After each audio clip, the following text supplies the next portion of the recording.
Hey, Dre Crawford here with Recovery One Drones.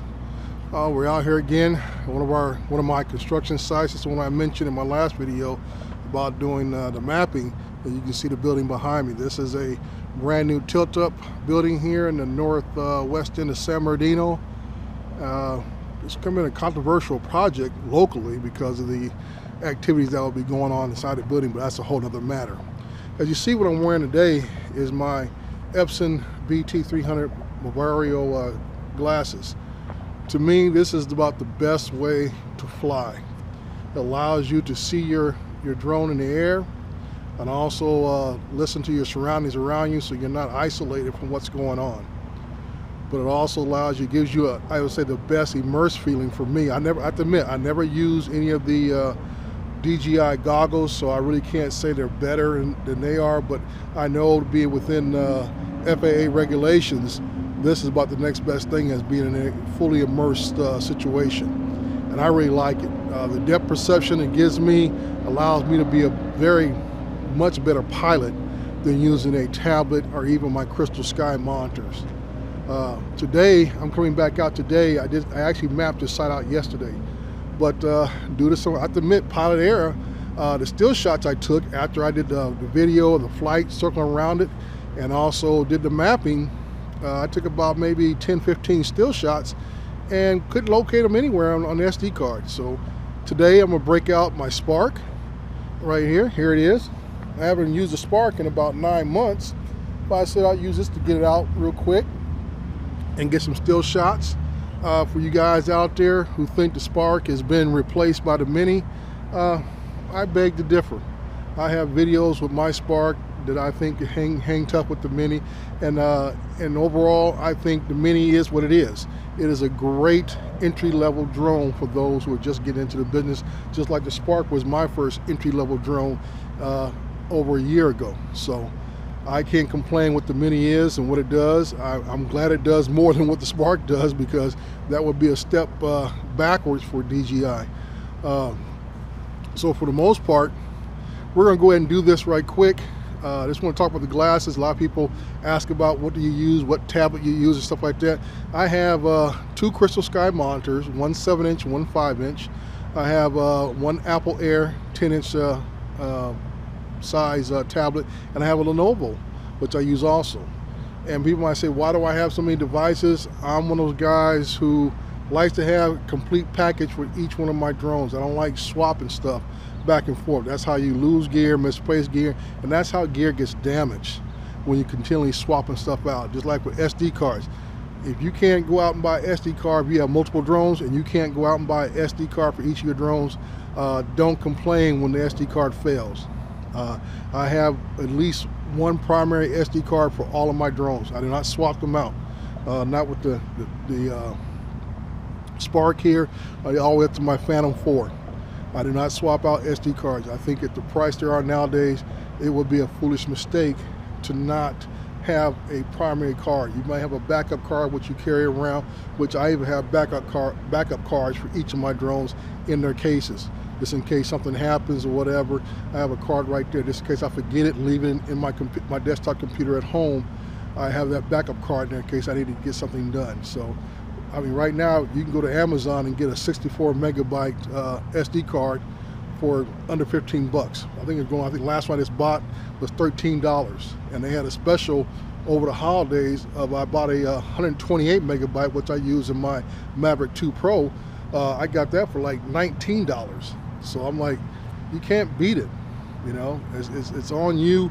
If you want to be able to save your work and be able to have it in good condition each time, don't swap out your cards. But here we are today. We're going to take about 10 to 15 still shots of this project right here, as you see on my shoulder. And brand new building, so forth. I've been working this project for about, I would say close to 6-7 months now. Started off when it was just a dirt field, and we've got to this point right now. So I hear my controller beeping, so it's time to get started. Thank you.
So there you go. Complete flight with the DJI Spark. Had a total of 9 minutes of video flight time, and also spent another battery taking about 20 shots of the property. As you saw here in the landing, it's fairly accurate. I had to make a few adjustments to make sure it hit the pad just right in the middle. But other than that, my Spark still flies like a gem. It's kind of odd that I don't remember it being this slow, but that's what happened when you start flying the bigger drones like the Phantom and the Phantom 3 Pros and the Maverick Pro, and especially the Maverick Air, which I traded away a few months back. But the Spark still gets the job done. This is no knock against the Maverick Mini, but if you already own a Spark, don't be in a hurry to dump it or just to go get the Mini. The only big advantage I would say the Mini has is in its flight time. But everything else, as far as the software portion of it, I think the Spark does an outstanding job. Even though I don't use the automated features, I fly everything by hand. But those who are just learning and beginning, this is a great time to pick up a used Spark on the market. I've seen them as cheap as $200 now. And not just the bird, I'm talking about complete Fly More combo kits. So people have had them, they're ready to move on to something else. I haven't thought about selling mine, but doing real estate, especially commercial real estate, I know there's going to be times where I'm going to need to do an indoor flight, and the Spark is an ideal drone to do it with, because it does move at a lot slower speed, average speed without pushing the sticks fully forward, about 3 miles per hour. And that means that gives you more time to be more accurate in your flying ability. So it's not something that'll get away from you if you're not careful. So like I say, every drone can fit a need if you want it to. But if you're one of those folks who got to have the latest thing out there, knock yourself out. The Maverick Mini can give you plenty of hours of enjoyment, especially with a 30-minute flight time battery. So once again, enjoy the ride. Please subscribe. And this is Dre from Recovery One Drones. Thank you.